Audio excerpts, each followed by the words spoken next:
Welcome, everybody, to another episode of Need Some Introduction. I'm your host, Victor, and as usual, here to, I should introduce myself every once in a while. Always forget to introduce myself. As usual, here to introduce all of you listeners to something new and provide some context along the way, hopefully. In today's episode, Sona and I will be breaking down the latest episode of The White Lotus, Season 3, Episode 1, the premiere episode of this new season of television. Highly anticipated. I'll get into a little bit of the history of this show. And the name of the episode is Same Spirits, New Forms. Sona, I got a lot of Same Spirits, New Forms vibes from this show, this episode. Is that right? Yeah, mini critique at this moment. This might all be by design, by the way, but I did feel like I am watching this show in season 3, and I'm like, oh, that's like that in season 1. Oh, that's like that in season 2. So, because this is a lot of Interesting.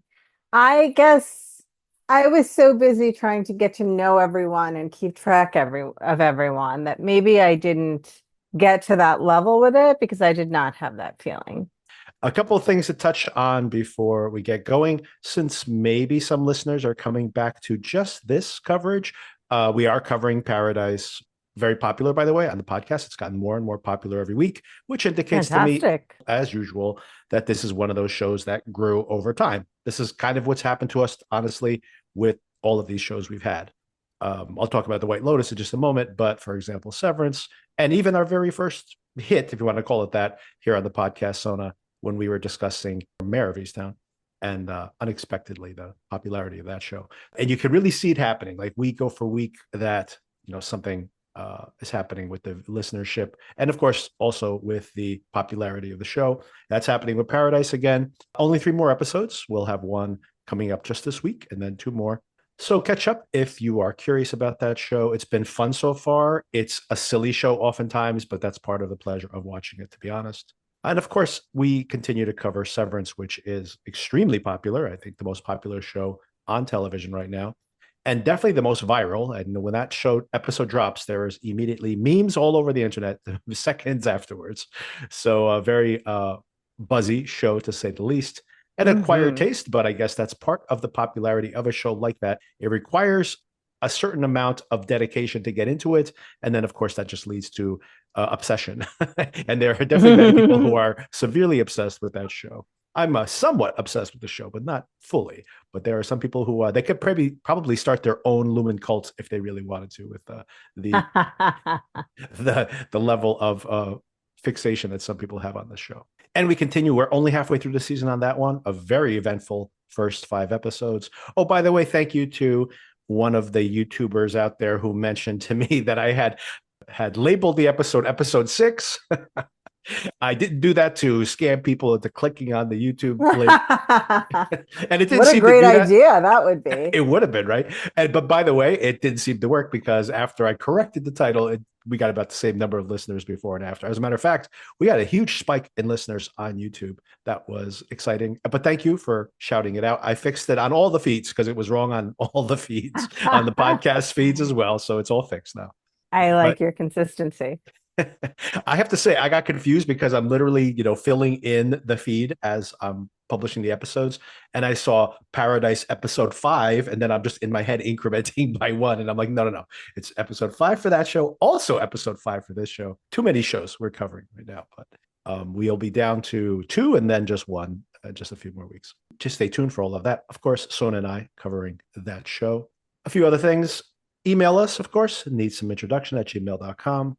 Or communicate with us via YouTube. I also check the YouTube comments. Speaking of YouTube, Sona, I had a challenge to the audience. If we have 100 subscribers on YouTube, we will do a video episode.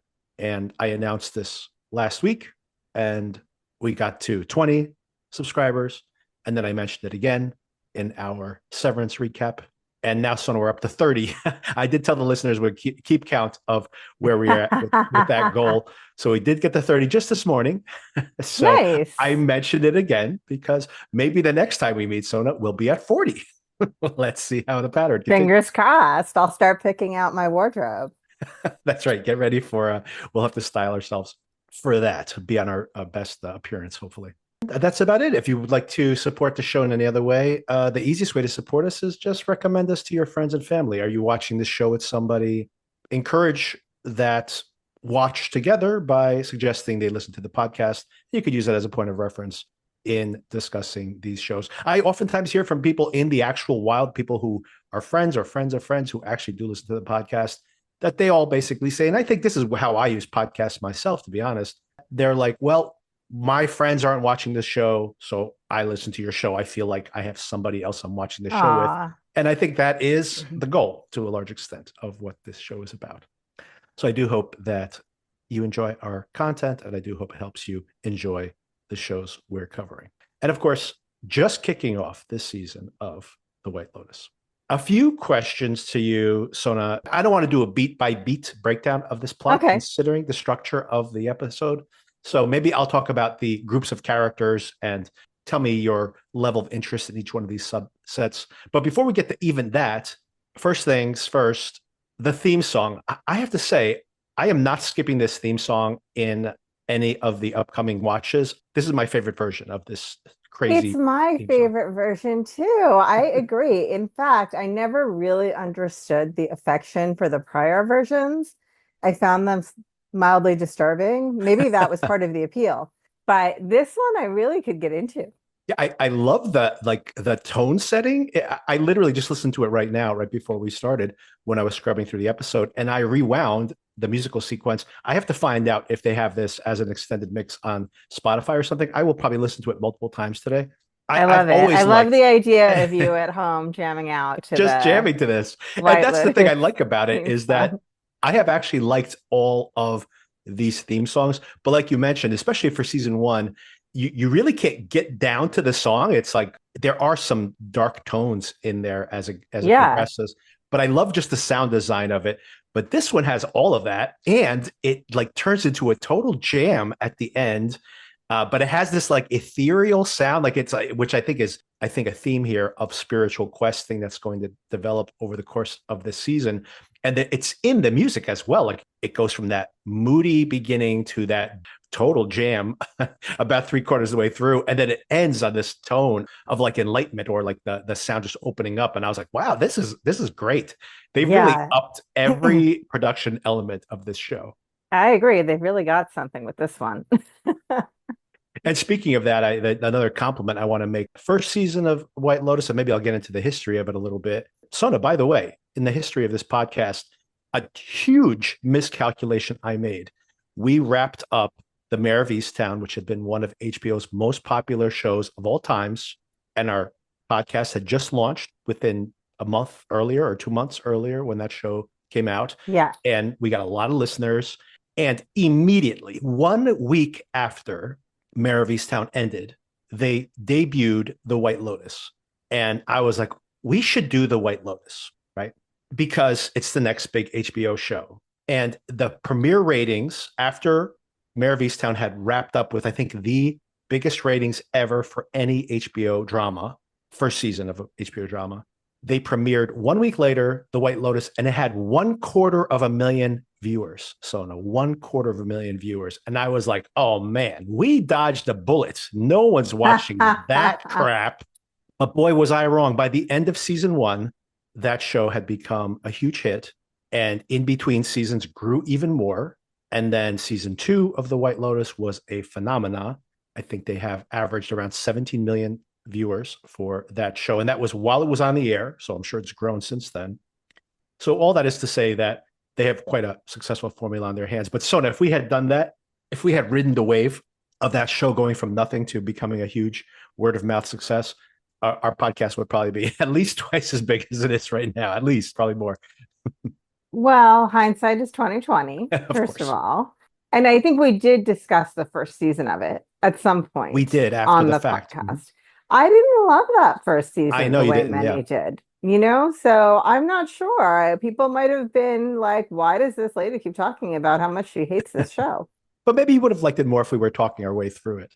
Maybe, but I mean, to me, I enjoyed the second season 10 times more easily than the first.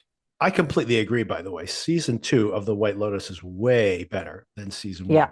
Season one was a show, and we just did discuss this briefly on the podcast when the show ended. I think we were talking about Nine Perfect Strangers, actually, which would have been once again, we would have dovetailed directly from that into Nine Perfect Strangers, would have been a very good synergy between those two shows. Again, missed opportunity, but let's not dwell on that.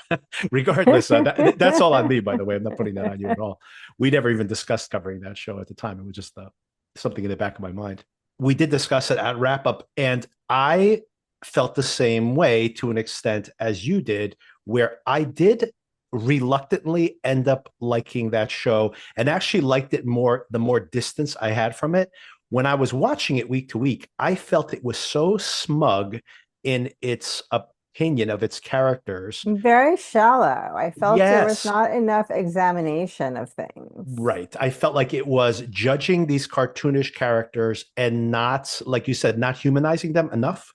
And Yeah. then in the 11th hour, trying to correct some of that. But I did come back to that show after the fact many times and think about it. And I did think it was better than it was in the experience of it. And mostly it's because of where it landed. I think it did in those last couple of episodes, did humanize those characters and give them this empathy that it had really smugly not given it Hmm. earlier. That's my opinion. I know it probably didn't work as well for you. To that point, I think that even then a lot of that humanization of those characters was because the performances were absolutely incredible across all these shows, basically, but incredible in season one. So even when the writing wasn't quite humanizing them, the actors gave you more than was probably on the page.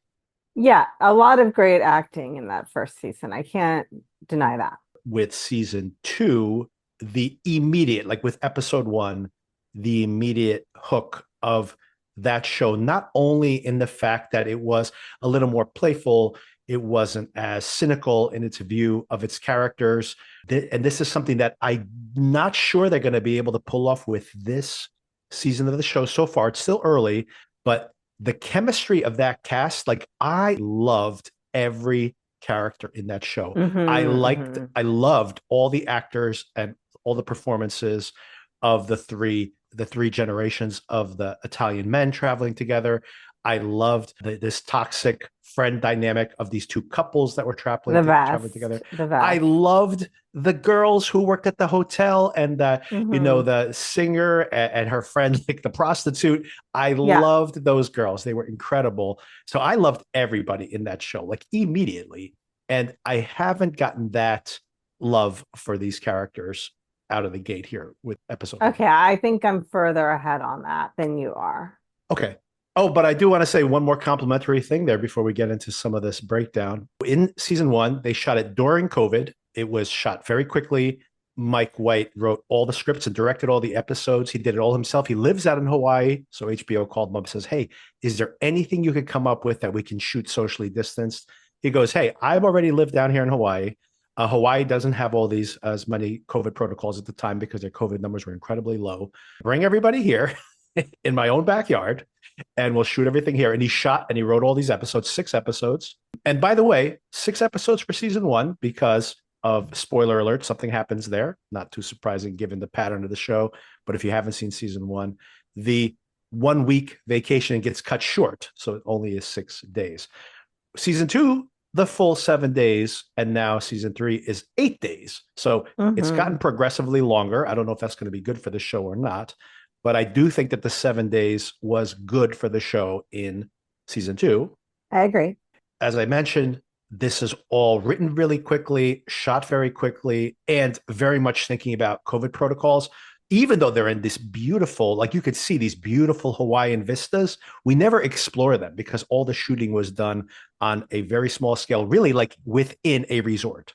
And I think I mentioned to you this at the time, Sona, but they even thought about the way they blocked the scenes where like the husband and wife would be talking to each other in one room. And if someone tested positive for COVID, you could almost just like hop into another room and those two people could be Hmm. isolated together and do all their scenes. So it was really done for the purposes of something you can shoot under COVID protocols. And maybe that's why the show felt a little less lived in. And then, of course, they have the success of season one. He gets an upgrade to his budget. I think he himself gets better as a filmmaker and as a showrunner. The Italian season, I mean, that was just beautiful, like sumptuous, like incredible. Gorgeous. And now I think they've upped their game even again. Just the opening sequence here, not only just seeing these incredible, I mean, like Thailand is now definitely on my bucket list. These absolutely stunning vistas here. Just the opening shot of the pull focus as we see the monkeys in the trees. Like they have obviously have enough money now to even spend who knows like a day out in the forest shooting the Right. monkeys just for that shot. So they Mhm. have HBO has unlocked all the funds basically for them, and it shows. This is like incredible. This is the most travel porn-ish version of this show, I think, at this point. I don't know. I would put it on par with Italy for me right now. I'm talking about more from the production of the show, like even with the, but I agree that like the beauty of it. Yes. I mean, I definitely want to go to that villa in Italy as well after seeing season one or season two, I should say. My first question to you, Sona, given all the caveats that I just outlined there, which of the three White Lotus resorts are you most likely to want to visit? What a fun question. I think for me right now, it would be Italy. The Hawaiian one looked absolutely gorgeous, but I've been to Hawaii before, although not to Maui, which is, I believe, where that hotel was. So that is tempting. And I have not been to Southeast Asia at all, actually, but I really, really, really hate to fly. So It's the quite a idea flight. Yes. of spending that long on a plane is enough Oof, it's to true. tilt the balance in favor of Italy for me. Plus, although I'm sure the Thai food is delicious, I love, love, love Italian food. True. I love Thai food more than Italian food, I have to say. So Really? Wow. I don't like pasta, but I do have to say that pasta in Italy was a different thing. Like when I was like, oh, this is why people like pasta. Pasta out of a box, like even when you eat it at a restaurant, it's probably coming out of a box. It just, I never, liked it, to be honest. And then I we don't ate. even know who you are anymore. Wow. I know you love pasta. I All try to avoid these it. years, decades, and I never knew this about you. I know, isn't it a surprise? But I have to say, when we were in Rome, even at some little mom and pop shop near the Colosseum, like just some little restaurant that we scooted into because they had a lunch special, the pasta was absolutely delicious. I mean, of course, eating Greek food in Greece when we were there and eating Italian food in Italy, a very different experience. Just all that is to say. So, could you imagine? Because I love Thai food anyway. Could you imagine eating Thai food in Thailand? Must be delicious. Hmm. So for me at the moment, I mean, I need to see more of the resort, but first, like I'm just basing the arrival of all three. I'm going Thailand just for the vista, Okay. the incredible vista there. I'd say, based on day one. Although I might change my opinion over the course of the show because I really did like the idea of, seeing, oh, I can't remember the actor's name now, who would go for a run every week, every day at the beginning of Ethan, yeah. Ethan. Yeah, seeing I don't Ethan in remember the actor's name either. Will Sharp, seeing that him go for a run in Italy, it feels more approachable. Like I honestly feel like if I was wandering into town, like the girl in this episode, to go check out the monastery, I might want to go with like some traveling companions. Maybe it's because I understand Italian a little bit. But I would be a little more comfortable just wandering around the villas of Italy, I think, and that makes it a little more approachable. All right, so let's just talk about the opening scene. We'll break this down and then we'll just talk about the dynamics of the characters because I think there's too much jumping around to go scene by scene in this So particular much episode. happening. But the first scene I think is an important one. We see that monkey in the tree, importantly, very evocative, setting this up.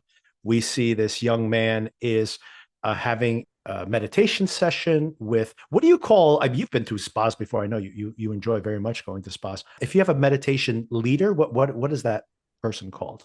Wow, I do not know the name for that. I mean, I suppose if they were very advanced, they might be called a A guru, guru, right? but But this is not. Yeah, she's just yeah, this seems a little bit more at an approachable level than right. like going to an ashram and meditating Right. and She's not like, yeah, exactly some sort of silent retreat or something, right. No speaking. Um, They can't even yeah. quit their cell phones, much less no speaking. Oh, the cell phone thing. We have to talk about that. Yeah. Oh, absolutely. So this younger man is there. I knew that the Belinda character is coming back from season one. I knew that she was one of the returning characters. I thought they announced she was the only returning character. We're going to get to it towards the end of this breakdown, but no, there's someone else here. Sona, very Big intriguingly, surprise. another Yes. character here from before, from season one and season two. Yes. But Belinda's son. So we heard Belinda at one point, one of the most heartbreaking memories of season one. She thinks that she's going to actually get this money Hmm. from the Jennifer Coolidge character. And then she backs out and she's on the phone, and her son's telling her, "Oh, you deserve this, mom." But this is the son, basically, is what it comes down Hmm. to. We figure it out during the course of the conversation. I'm here to visit my mom. She's really into wellness. It's kind of her job. So we kind of figure that out. I did like this cutaway, by the way, that when he was talking about the monkeys, that this meditation leader, she starts off with like, "Let's quiet those chittering monkey brains." And they cut to the monkey, like looking Hmm. at them like, "What are you talking about, lady? I'm just sitting here in this tree. You're the one who's doing all the talking." They start their meditation, and then he notices some sounds in the distance. Not that far off, by the way. And she's just like, "Oh, try to ignore the sounds of the forest. Those aren't sounds of the forest. That's gunfire." And as soon as literally piercing the pottery and stuff inside of their little area, he's worried for his mom, working his way across through this lake or through this pond, whatever it would be, towards where the gunfire is coming from. He runs into some other people who are there from the resort as well, not characters we're going to see later on, that we not in this first episode anyway. He gets closer, we hear a woman screaming, and we see the back of someone's head. Someone's body is floating in the water. Hmm. And that's where we jump back 7 days, because that's the pattern here with this show now. What do you think about this opening mystery compared to, let's not even talk about season one, where we just see the casket being loaded onto the plane. In season two, of course, we have those multiple bodies washing up on shore very disturbingly in that opening Hmm. sequence on the beach. What do you think about this first mystery? And do you want to even posit who that could possibly be? I would never, at this early stage, hazard a guess as to who it could be. But it did, make me think about how the prior seasons started and then about the actual deaths in the prior seasons Yeah. and how it seems like something that should be, I don't know, like super dark and awful. But in fact, like kind of the thing about the White Lotus is there's always something a little bit quirky about the death, right? Right. Does that make sense? Yeah. So then, I kind of was thinking like, oh, what quirky thing could result in this happening? Also, there seems to be something going on with the son where he's like, I'm under a lot of stress, Yeah. exams, other stuff. And that made Other me stuff. think, Yeah. what's the other stuff? Right. And final thought on this is from my experience going to India, monkeys cannot be trusted. They're cute and whatnot, but monkeys can be, and I think someone makes a throwaway comment during this episode too. They can be kind of vicious. Aggressive. Like, Mm-hmm. watch Yeah. out for a Yeah. monkey. Don't trust a monkey. They will take your stuff, and I think they might have opposable thumbs, which I think is the They real do. threat. Mm-hmm. Yeah. So, Always. their dexterity it's serious. It's like human level dexterity, at least child level. So yeah, I'm a little nervous about the abundance of monkeys. Oh, you know what? I just thought of something. First of all, I forgot to mention the opening title sequence, which I like to break down. I don't want to break it down yet because I barely know these characters, but there were definitely some clues in earlier seasons where Yes. certain people's names were on the screen and certain things were symbolically shown. But there is a moment in that title sequence where you see these people up on some kind of watchtower, and the monkeys are climbing the watchtower towards them, like aggressively, to your point. Yeah, they And can be very aggressive. there's somebody, I forget who it is, one of the characters mentions here that don't feed the monkeys because they can be very aggressive. And absolutely true, by the way. Like, I've only been surrounded by monkeys outside of like a safari or something, like a artificial safari, when we went to Gibraltar and they have the wild monkeys on there. And So many these monkeys at Gibraltar. these people try to like pull out a banana or something, and these monkeys are going through their bags, going through their So cars. fast. It's like, you people do not feed the damn monkeys and lock your I doors mean, and close your windows because they'll get in your car and like ransack everything. the signs are there. Don't feed the monkeys. They're there for a reason. Last thought I had about this, not related to the monkeys. I thought it was interesting, at least the way this was presented to me. I would not have recognized those sounds as gunshots as Right. fast Not at first, for sure. Yeah. as this character did. I mean, I think we're to believe that his background is such that he's familiar with the sound of gunshots. Right. For me, it did not strike me as gunshots immediately, and especially the quantity of them was surprising. It was a lot of shots. Yeah, I think that initially when you just hear those first few pops and he immediately reacts to it, I wouldn't have recognized it there either. But yeah, when the next round of, they start Right, being like pop, pop, pop, and you hear the right. echoing in the woods, then you're like, well, that definitely is gunfire. Good point you bring up that he does seem to be vigilant about hearing that initially. Oh, because you brought up the monkeys, I'm sure over the course of the show, to your point, another formula here with the season, it makes you feel like, well, this person's going to want to kill that person. And we already see here in season one that there might be some nefarious cross, like if people knew the identities of the people that they are interacting with, those particular people may be in danger. But it did make me think about how wild that shooting is and hearing that woman just screaming almost comically in the background. And you bring up the monkeys. At first, I was thinking, could you imagine someone like the Parker Posey character, the most hysterical character here in the show so far that we've identified, freaking out and brandishing a gun Mm, and shooting at the monkeys and accidentally mm, killing somebody, right?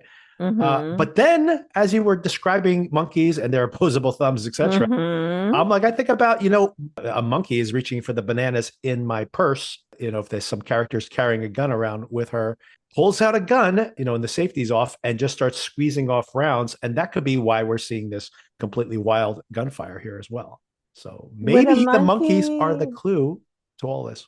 I mean, you do require some strength, some pressure to pull the trigger. Do you think a monkey can exert that amount of force? I think monkeys can shoot a gun. They're very strong. So they're probably stronger Hmm, than humans. They have strong enough hand grip to swing and grab trees. So true, they definitely have that true, kind of.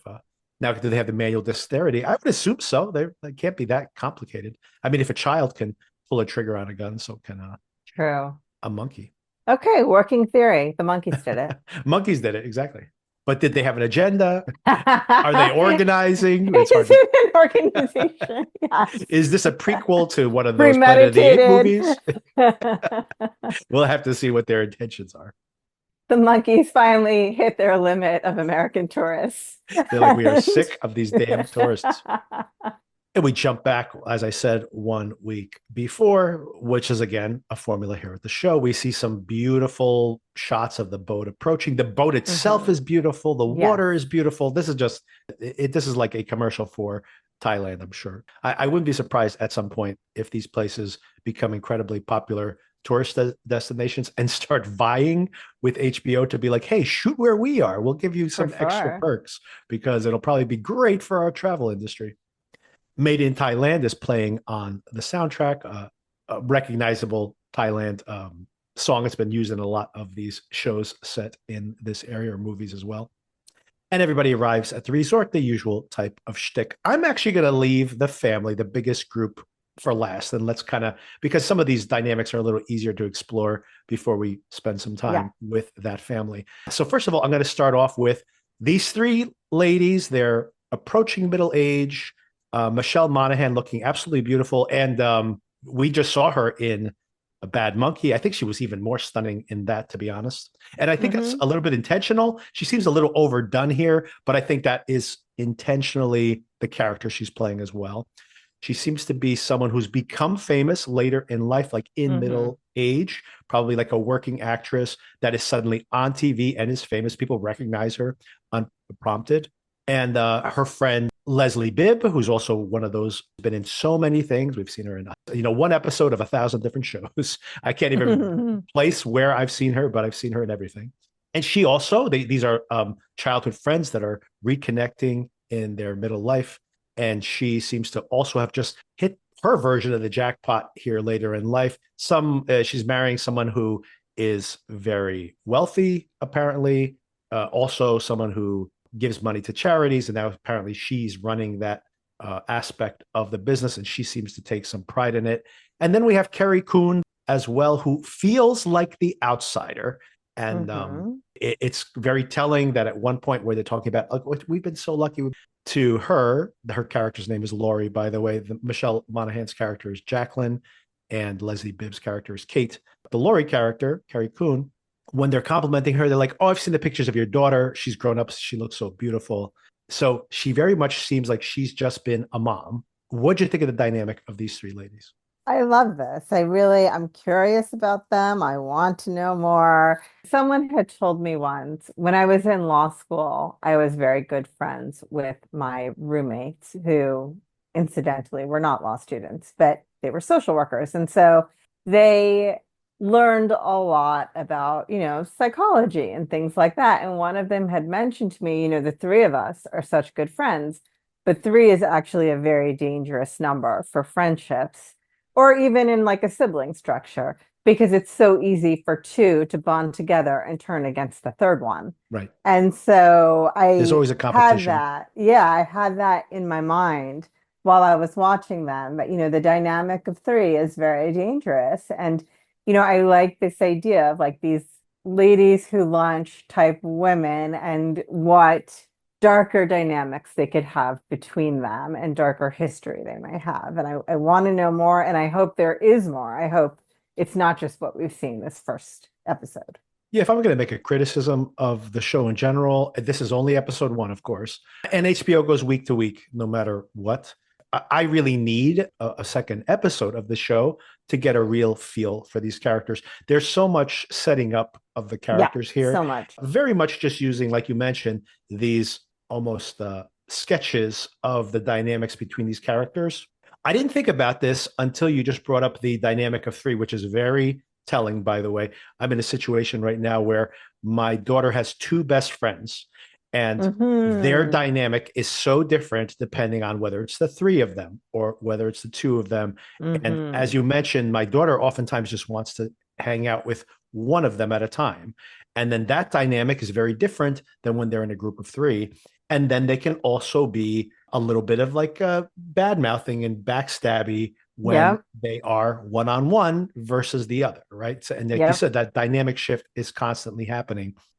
And it makes me think about not only that you're absolutely correct that having this triad or this triangle of relationships is definitely something the show is going to play with for certain. It also made me think about maybe my least interesting at the moment, the family, that the group of five. Same. And I feel like we're going to know too much about this family, and I don't think I want to. Right. That's why I was going to leave them for last, but I do want Yeah. to just put a pin in it for now because you bring up something that I think is interesting, that there is another triangle there. I was seeing them Hmm. as the group of five and not thinking about the The triangle siblings. aspect, but the Hmm. siblings, right? That there seems to be a power dynamic play out there with sexual overtones in both directions, which is very creepy, by the Hmm. way. Hmm. And so I'm curious to see how that plays out. But maybe that is something, maybe White is going to cleverly parallel the dynamic shifts within the triangles. I hadn't really thought about that. So maybe there will be something interesting there, but I'll leave them for near the end. There's one more thing I want to leave for the very, very end, but I'll leave them for near the end because I'm putting my thumb on scale here, but my least interested is probably going to be the most central part of the story. I have the same feeling. That's where I have my concerns at this moment. Yeah, I'm holding my tongue because I have more to say, but you want to Okay, get to it later. yeah, So, we'll get to it pretty quickly because I yeah. think most of these other ones are pretty fast. I do want to bring up maybe my two favorite performers in the show, although I don't think we know much about them yet. It's the couple here where Walter Goggins, I always love seeing Walter Goggins in anything. I love him in everything.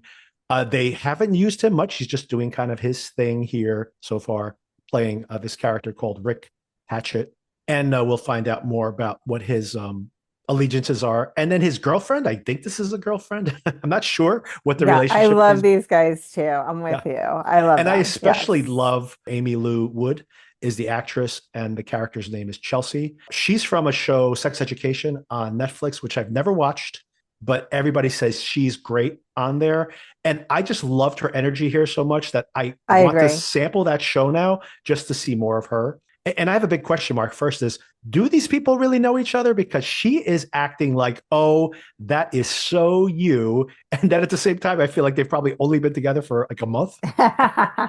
I like this couple. I like their dynamic. She, for whatever reason that I cannot put my finger on, she is my current favorite.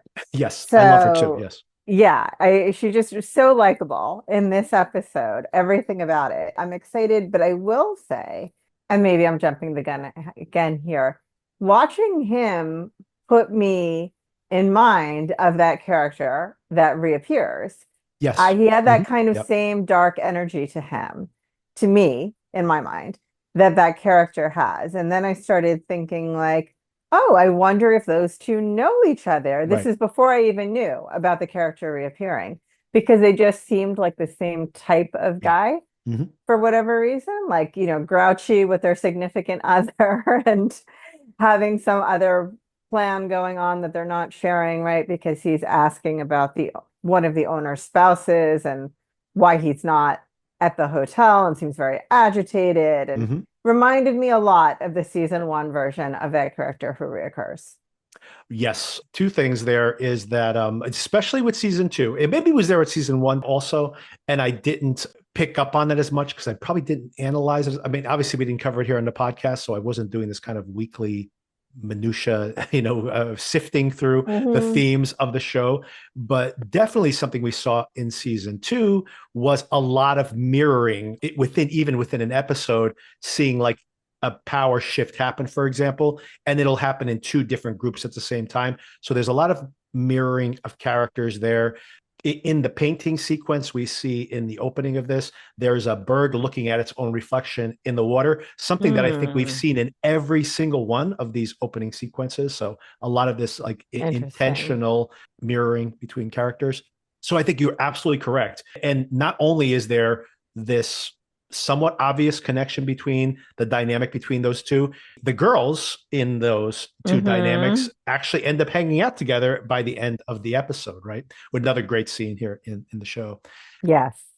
I think that that is very intentional, and we're already starting to see some of that dynamic being fleshed out here very early in this show, which is a short season, right?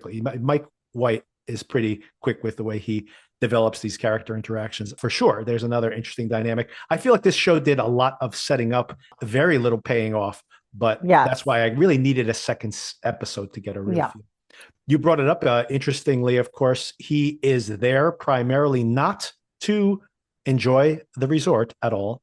And Chelsea seems to not know that that's the case. She really does think like, here's your decision to come here, and now you're complaining about it. It's so Hmm. you, but once again, I don't know if she actually knows. So I'm not sure how she knows that it's so him, but I guess she's just a very good reader of people, I guess, possibly. There's this woman we meet, Shritala, who is an owner and former actress in Thailand, apparently pretty famous there. And she's been married to an American. The American, by the way, Sona, did not recognize him from his photographs, only recognized it when I pulled up the IMDb, is Scott Glenn. Scott Glenn has aged a lot, I have to say, I since don't think Silence of the I know Lambs. who Scott Glenn is. Remember in Silence of the Lambs, he is Oh, Reese's boss. Yeah. I'm Googling now. Yes. Okay, this guy. Gotcha. But in the photos, unrecognizable. So, but maybe it's just a bad photo. Hmm. So we'll see. And this character's name is Jim Hollinger, who apparently has just left recently. You brought up something that I think is definitely going to develop here. There is some aspect of some corruption. Of course, Thailand, stereotypically, it's kind of considered a lawless area where you can get away with anything. And they even mention it in the coming up on this season. Someone makes a joke that you come to Thailand when you are either a con man or a tax evader, something like that. And maybe this is exactly what we're starting to see play out among some of these Westerners who are visiting. But Rick, the Walt Goggins character, was planning to run into Jim, and he apparently has just left, and he's irritated by the fact that he missed them. But he also wants to meet with Shritala, the owner. So there's much more to be seen there. Sona, you're usually the one who brings up clothing. I have to say that Chelsea's outfit is extremely unflattering. Oh my gosh, I have no recollection of it. She the front has like these multiple paddings, like 6 paddings. Oh yes, now I remember. What is going on with that outfit? It is so strange. It makes Yeah. her breasts look terrible, and the cutouts on her hips make her waist look boxy. I've never really broken down anybody's wardrobe on this podcast before, but man, this is an unflattering outfit, I have to say. And I don't she's a beautiful woman, by the way. I'm just saying that, this outfit agree. is not flattering her at all. I don't know that it struck me so much as unflattering as just strange. Very strange. Yes, very strange. That this is what you would wear on the arrival at the island? I don't know. Yeah, very strange. Can you make heads or tails of this relationship? What do you suspect? Ah, the parallel that they're drawing, right, when she meets the woman at the bar, is that it's the similar dynamic is going Chloe. on between Chloe and Chelsea and their respective. She calls Chloe calls them LBH, right? Losers back home. Right. I think we're supposed to assume it's a similar dynamic. And I said, it struck me as something similar because that guy reminded me of the other guy. Right. That's where I'm at with it right now, but I wouldn't be surprised if there's more going on than that. Yeah, I mean, it almost felt like a kept woman, whether it is actually someone whose time you're paying for formally, or whether I mean, really, definitely with the Chloe character, it's like a sugar daddy type situation, you'd think. She does not seem to like Greg at Yeah. all. I'll just say that it's Greg, since we assume everybody's seen the show. So yeah, it does seem to be a very similar dynamic. But in this particular case, either she's playing really well at this. I mean, it's hard. That's why I'm trying to get a beat on this. I don't know if she's playing along like, oh, that's so you, Yeah. complaining about the consequences of your own actions, but there's some level of facetiousness to it. So she seems to be playing this role of being like the happy-go-lucky girl, and all of it is a ruse. I'm very curious to see how this plays out as it goes forward. Okay, next up, I just wanted to bring up quickly, Belinda's back, Natasha Rothwell, always this very charming and warm presence Hmm. here. She mentions early on that her son is going to be visiting as well. She's staying for 3 months, which is pretty nice, although she's working that time, Hmm. but not a bad place to be working, all things considered. Although she came from Maui, so. Right. Yeah. That's a good point, right? You're going from one luxury to another. And I have some other speculation about her, but let's leave it to the end until we talk about Greg. Oh, but one thing I really enjoyed about her, adding some shading to her character, we saw her as really this wounded, very tender, open-hearted, wanting to believe the best qualities in people, and has this warm, sincere impression she gives. It's very funny in this show so far. She completely loses any kind of composure when she thinks there's a wild animal around. True. She freaks out when there's a monkey, freaks out when she sees a lizard. The employee who's showing her around tells her, oh, you'll get used to them. And she's like, I don't think so. She goes running to her cabana at the end of the night. She goes like, no snake is going to fall on top of me. I'm with So, her. I mean, she comes from Hawaii, but I mean, of course they have many wild animals, but I guess she's on the resort. They don't have creatures roaming around. And I feel like Hawaii animals are more like colorful birds and Right. No monkeys, though. No monkeys. no monkeys that I've heard of. And we meet on the beach some of the staff. There's a whole bunch of staff. I'll focus on a few of them. Of course, we meet Shritala. What did you think about her? She seems that she was a famous actress, married an American. They've opened this resort probably quite some time ago. Did you get a feel for her at all?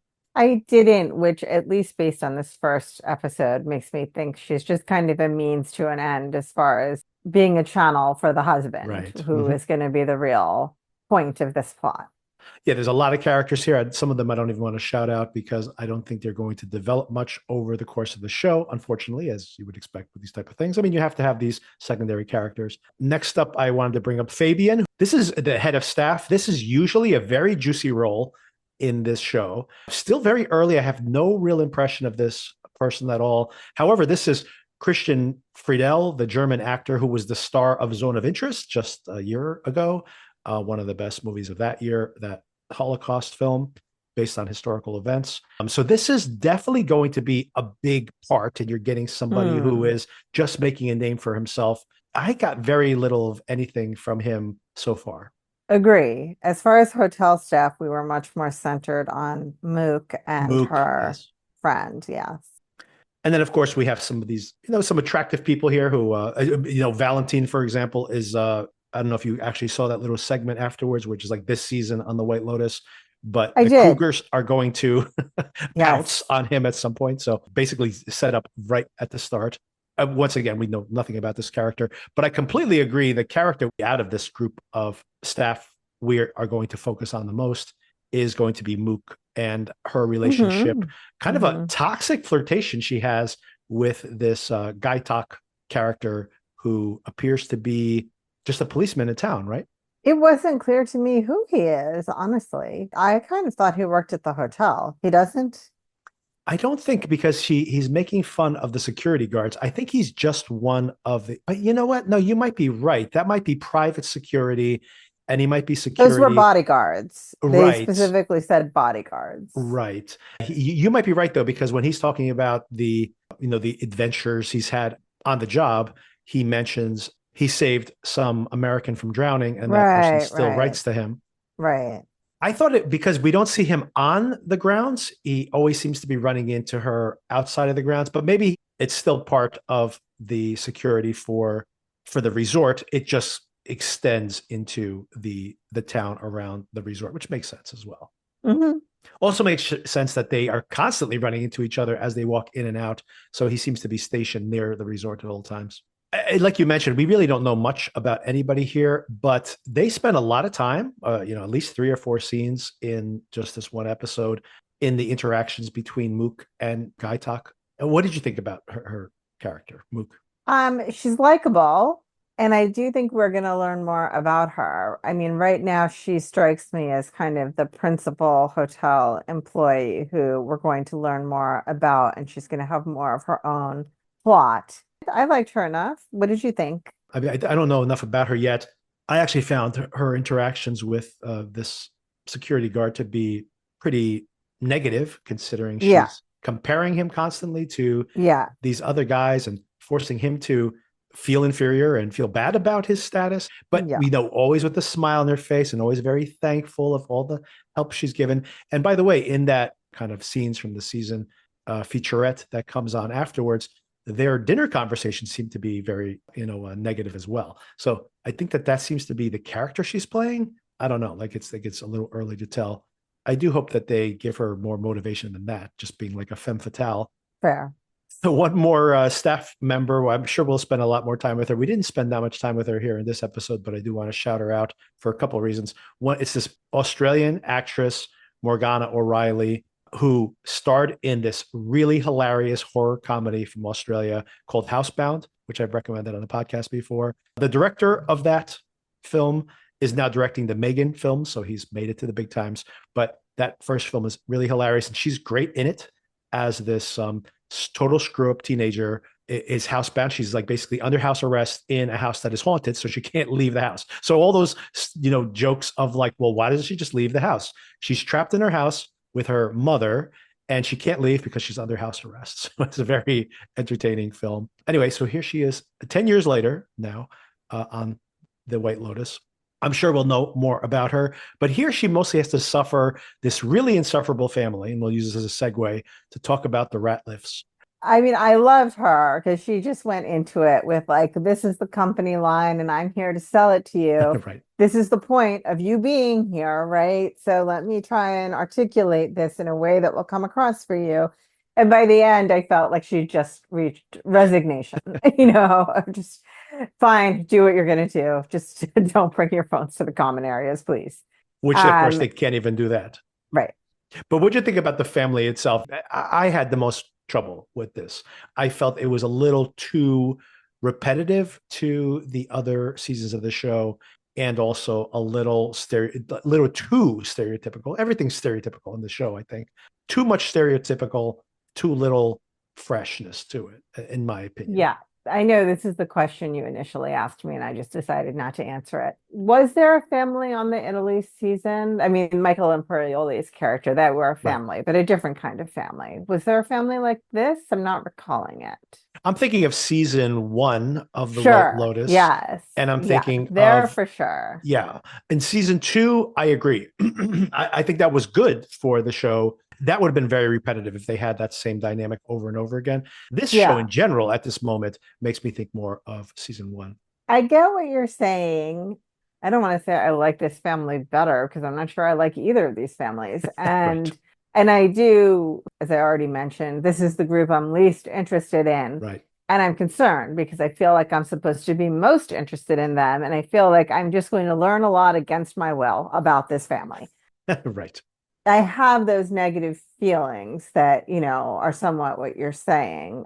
On the other hand, I do like the dad character, kind of like a John Hamm feel to him Mm. for me. I enjoy watching this actor. I'm not sure what else he's been in and whether I've seen it, but I enjoyed watching this actor. Whatever he's going on with his white collar crime that seems to be happening. I have a soft spot in my heart for Parker Posey Yes. because, I just love her as like the indie film chick from when we were growing up. And I once ran into her in a hotel in New Orleans and she was lovely. So I will always have a soft spot for Parker Posey. These kids, on the other hand, very annoying. Yes. Yeah, I do think they are supposed to be like an American stereotype, giving all this information about the family, right? That nobody really cares about. Right. This one got into Duke and UNC, and what's he going to do? But I did relate to the dad when they're at dinner, and the daughter says, like, "Yeah, I'm going to set up the meeting with a monk tomorrow," and the dad is like, "What do you mean? You didn't do that before we got You here?" went all the way there. Not only Yeah. that, you were physically there today, by the way, too. So, and Yeah, I'm on his side there. It's the dynamic between the kids is very off-putting to me. But yes. as far as like this stereotypical American thing, unfortunately, I do relate to the alarm and not having Wi-Fi. I too would Yes. panic if there was no Wi-Fi. Also, my phone is my primary camera, so I would also be alarmed at the instruction to not take my phone to common areas because surely I'm going to want to take photos of things when I'm out and about at the beach, at the pool.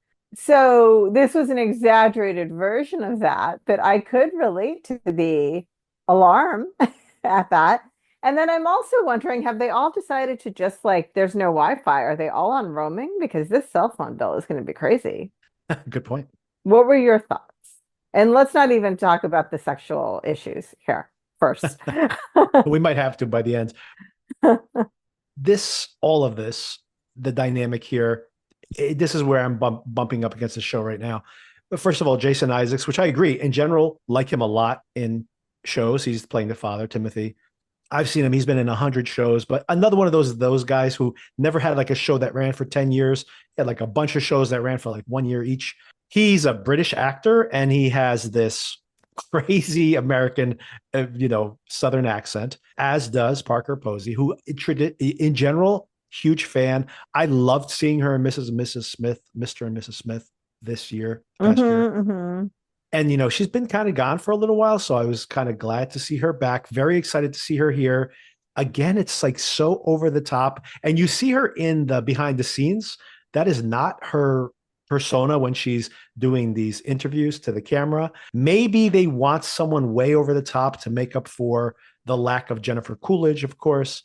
But Mm. it was a little too much. She's high With all the the Laura time. Azepam references, Yeah, yeah. she's sleeping at the wrong times, and all of Hmm. it is just a little too silly for me. I get that. But honestly, nothing is worse than the kids, right? First of all, you have Agree. Saxon, who's played by Patrick Schwarzenegger, speaking of season one, he's giving huge Jake Lacey vibes here. So definitely referencing back to that character. Know it all, a blandly handsome white dude who, Finance bro. yeah, exactly. Yeah. Who apparently just like, he thinks he's like the king of the world and just works for his dad. So all these things we've seen in previous seasons of this very show. I've only seen him in a few things. I actually think he has like a pretty interesting charisma. Not here. Like it just isn't working for me.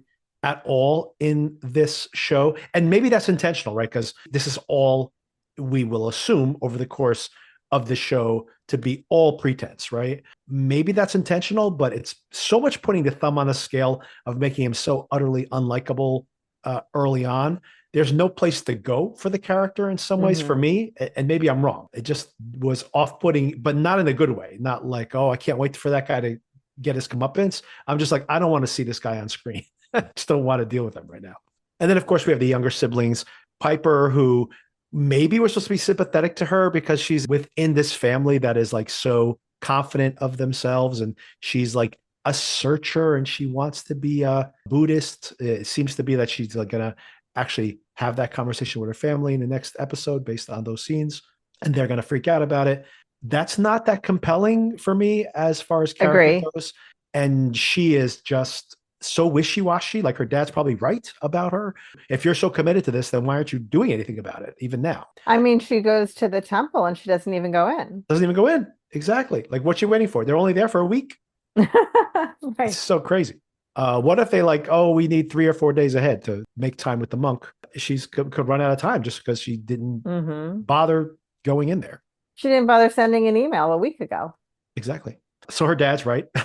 Her dad, that's where the dynamic's a little bit interesting, where he kind of looks at his family and he doesn't really like any of them. His wife's a little annoying. His older son's kind of a jerk and he knows it. He doesn't have the dynamic of being like, yeah, son, you're the coolest. He's kind of like rolling his eyes at his. He feels like the younger kids don't know what they're doing at all. He really seems to dislike his family, honestly. But then, of course, we're already seeing that he's, maybe his mythology is about to collapse as well. So maybe he's not the person he envisions as well. So maybe he's got more in common with them that he chooses to believe. But anyway, then we have the younger daughter, as we mentioned, and the youngest son, Lachlan, who's played by Sam Nivola, who plays exactly the same role, by the way, in The Perfect Marriage, which we just saw. And there's another thing I forgot to write down. But anyway, he runs the risk of being typecast because this is basically what he plays: nebbishy, awkward younger son. It's like his role in everything he's in. He is kind of reminiscent of that nice guy character in season 2, right? Of White Lotus. Yeah. Yeah, he's kind of a combination of Albie, who is more the nice guy who is trying too hard to be nice, and the awkward son in season 1 of The White Lotus, played by Fred Heckinger, who was great, by the way. I'm a big fan of Fred Heckinger in general, but he's really fun in that role too. Not as awkward as that character. Albie ends up, making some choices, and maybe he will too here over the course of the show. He has supposedly a big decision to make, to have some conversation with his family. He says about the colleges he wants to go to, but maybe we'll talk about it just briefly now here. There's some obviously really creepy sexual undertones in the sibling dynamic, which is very strange. You have Saxon mentioning to his brother that the sister is hot, but he doesn't think she's had sex with anybody yet. He's saying that the younger brother shouldn't share a room with the sister because now they have full-grown genitals. And then you have this like sexual tension between the two of them when he is talking about whether he should masturbate in front of him or not. I'm just like, what is going on with these siblings? None of this I want to watch, by the way. That's what I'm saying. I don't want this. I don't want to know this. I don't want to see this. None of it. I don't know what we're supposed to be getting from the Patrick Schwarzenegger character, in that he is trying to seduce them all. Has he been sexually abusive with them in the past? Questions I don't want answers to. It's really going to ruin the vibe of the fun of this show, to be honest with you. If that turns out to be the case, I don't want to see it. I'm with you. I do feel like maybe the younger brother is in the closet. I don't know why. Yes, but I do. I have that feeling as well. Well, first of all, I think that is what they're hinting at, but they're hinting at that so hard. And then the Patrick Schwarzenegger character, Saxon, the older brother, is trying so hard to be this macho dude that I'm like, oh, is this going to be the reversal where he's actually maybe the closeted character, right? So I'm starting to think that, they're making you look at one character, but it's actually the other one. It's just the fact that he's like basically like, I'm always on the prowl. I'm always on the prowl. I even think Right. my sister is hot. And I'm like, all right, chill, dude, chill. Don't try so hard. Yeah, I mean, you would know as someone whose sister is beautiful how creepy that is. So, I had people said some very creepy things to me about my sister when I was growing up, by the way. And I'm like, I am her brother. You do realize that, right? So that's the last thing I have here until, of course, surprise, Greg is here. hmm What a twist. I really was so happy by this twist. It made me wonder if we were in a different time frame on the show. It got my wheels spinning in ways that a lot of other elements of the show hadn't so far. Interesting. But I'm very curious to see what this indicates here for Greg. There's a lot of clues that get dropped here. He's dating Chloe, this actress, Yes. Charlotte DeBon, who I haven't seen before. Very pretty woman. Again, another one. Everybody's beautiful on the show, obviously. Not Yes. obviously, but in general. She has this conversation with Chelsea. They find out that they are in very similar situations. They decide to party and get drunk together. And she says, no, I'm with that guy, that loser back home, the guy with the red shirt on, orange shirt on. I feel like he always has an orange shirt on, by the way. And apparently they've been living here for a year. Is this since the Jennifer Coolidge's character's death a year ago? Or is this happening at the same time as the White Lotus season 2? I was curious. Do you have any idea where we're at in time right here? Well, I had assumed we were moving sequentially in Yeah. time, Mhm. but as far as how much time has passed, that's a good question. Gosh, it's not something I considered at the time, and I don't have any real sense of it.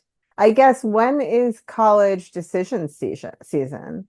I don't know the answer to that. I think when we met Haley Lou Richardson as Jennifer Coolidge's hmm assistant in the Assistant. last season. I think she's in between. I think Albie is also on vacation before he goes back to school. Of course, they are as well, but it could be either one. It could be a whole year later, right? That would make Right. sense. Or it Sure. could be overlapping, right? Because we could have two calendars that are overlapping as well. It remains to be seen. I guess if Greg jumps on a plane Right. in the middle of the season to go visit his wife, then we know where we're at. I had some assumption. I don't know why. Maybe I was just jumping the gun. I assumed, given some of the revelations in season 2, that Greg was going to be found culpable for the deaths out there. Like that basically the plot would unravel pretty quickly. I don't know why I had that impression, Hmm. or if somebody, So maybe he ran away to Thailand. that's what I was thinking, Yeah. because I might be Hmm. misremembering that, but I could have sworn that there was something indicating that people knew that he had tried to kill his wife for the money. And I was like, oh man, Greg's going to be in trouble. So if this is if this is taking place in the future, then he might be on the run, like you said. He might just have some Right. cash reserves, and he's been holed up in that town. We know in the upcoming scenes that he wants to talk to Belinda, and of course, Yes. Belinda also had a relationship with that Jennifer Coolidge character. And so maybe he's been holed up there the whole time waiting for Belinda to show up. Maybe Belinda is going to inherit some of the money. That's what I was thinking, by the way. That might be a case. And maybe that might put a target on her as well if there was going to be some actual Yeah. intentional murder here. I think that they're laying out all those possible scenarios in this first episode of the show. And then what did you make about that final scene? Let's just circle back to the three ladies again before we wrap up. There is a lot of propping each other up, this kind of, hmm yeah, I'm sure you can speak to this even more than me, type of female friendship. Seems to be earnestly building each other up, but also somehow needing acknowledgement of their own success. Like, what did you think about that dynamic in those final moments? Especially Carrie Coon, like kind of exiting the conversation and then going and crying by herself in her room. Yeah. I mean, I really felt for her. I feel like this might be true of all friendships. I'm only talking about women's friendships because that's where my experience is.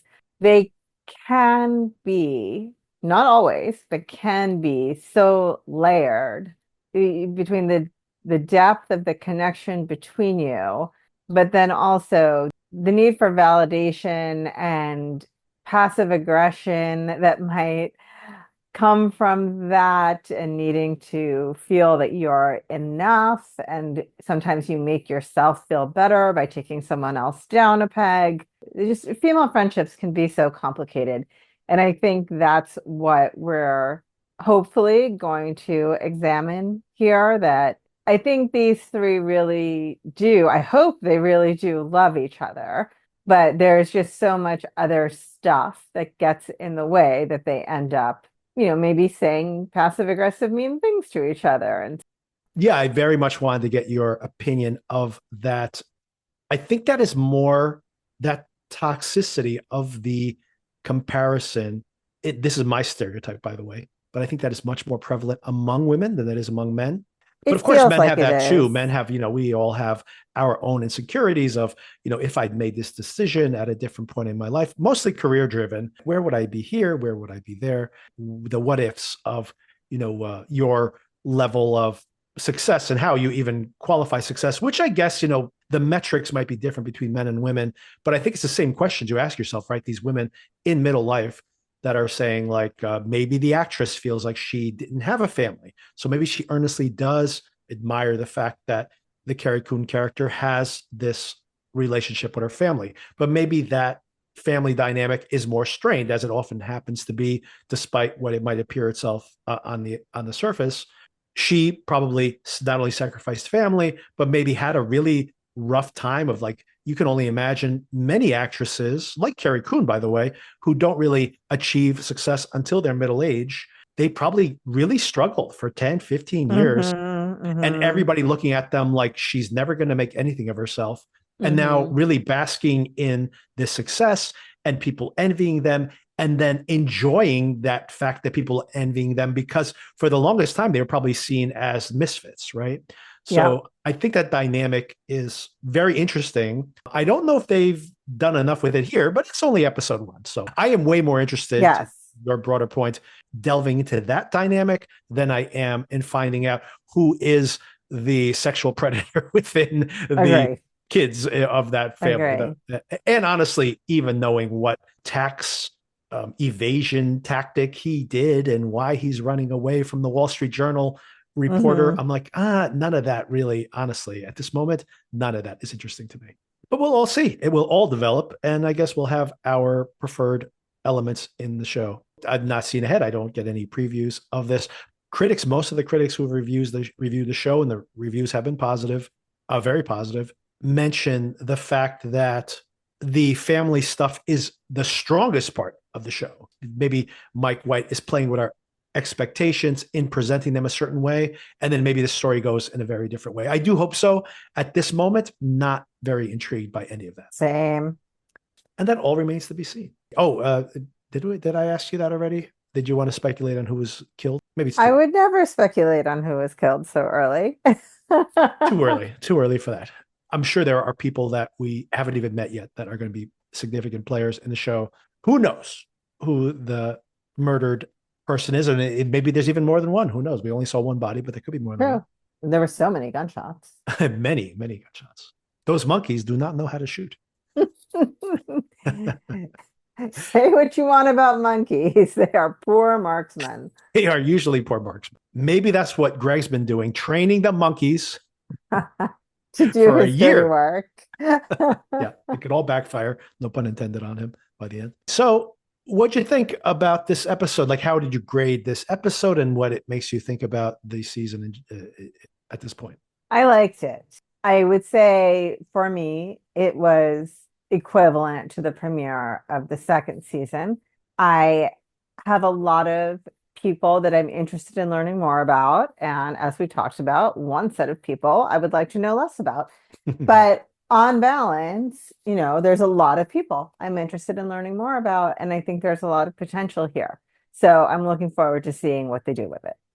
I think there's a lot of potential. I would definitely rank this probably on par with the first episode of season 1, Hmm. but well beneath the first episode of season 2, Hmm. where even though all those characters in season 2, almost all of them, not all of them, but almost all of them, were significantly different, the payoffs were significantly different than I expected. at the beginning, which I think is kind of the trick of the show, the magic of the show. I was equally vested in almost every single character in that first season of the show, or that second, I should say, after the first episode of the second season, and honestly loved, I'd say, a handful of the characters after episode 1. And I couldn't wait to see what was going to happen with them. And I don't think I have that affinity for any of the characters at this point. I'm intrigued. I mean, I'm curious to see what happens, but I'm not in love with any of these characters yet at all. And maybe something I've never had on the show before, I aggressively want to see less. Like, I'm actually hoping that the central family dynamic in this episode is not going to continue to be the focus of the show ongoing. Agree. Which I have never had that feeling for the previous 2 seasons. So, but there's definitely things I like here. I'm looking forward to it, but not in love with this first episode. I don't know if I'm in love, but I'm in Like a very secure like. Yes. There you go. I think you probably also like the dynamic of the 3 women more than I did. I found it intriguing. That would make sense. Right. I felt like there is potential there. I didn't connect yet with these characters. Yeah, fair. I think that's all I have. So thanks again, Sona, for the conversation. Thank you. And we will be talking about Severance, episode 6. Actually, episode 6. For real. For real this week. And also Paradise. Paradise, episode 6. Just in a couple of days, we'll have that episode in the feed. Stay tuned for all of that. And of course, if you haven't already subscribed to our YouTube channel, please do. And a little bonus content there. Sona and I will be discussing something. It probably will just be one of these episodes, but in face-to-face, where we'll show our faces there. We'll see each other's faces too, because Sona and I do not turn our cameras on normally when we record, just voices. Yeah, a couple of times we did it and we were kind of like, this is weird. Let's turn the cameras back I don't know where I'm supposed to be looking. Yeah. But we'll get used to it if we decide to make those episodes ongoing. But subscribe to us. If we get to 100 subscribers, we will do a video episode, and then we'll decide if we get traction on those. Maybe we'll keep doing them. We'll have to wait and see. All right, Sona, thanks again for the conversation, and I'll talk to you soon. Talk to you soon. Take care. All right, bye. Bye.